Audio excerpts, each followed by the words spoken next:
सोलापूर कृषी उत्पन्न बाजार समितीच्या प्रवेशद्वारापासून जाणारा मुख्य रस्ता अखेर अतिक्रमणमुक्त करण्यात आलाय। सभापती दिलीप माने यांनी 24 तासात या मार्गावरील अतिक्रमण हटवण्याचा आदेश दिला होता।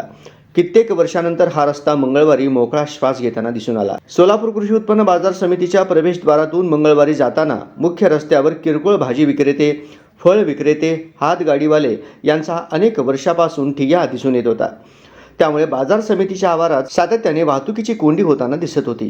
परिणामी पादचाऱ्यांना बाजार समितीच्या आवारात चालणे देखील मुश्किल होऊन बसले होते।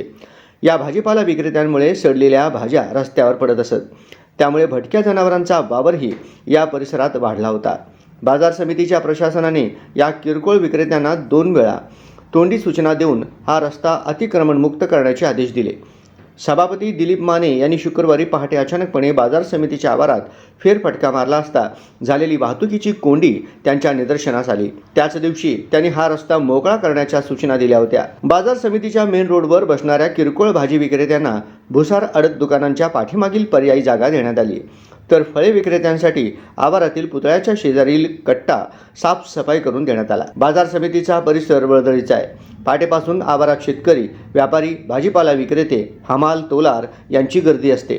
मुख्य रस्त्यावरच किरकोळ विक्रेत्यांनी दुकाने मांडल्यामुळे वाहतुकीला अडथळा येत होता। हा अडथळा दूर केल्याने वाहतूक सुरळीत होऊ शकेल, असे सोलापूर कृषी उत्पन्न बाजार समितीचे सभापती दिलीप माने म्हणाले।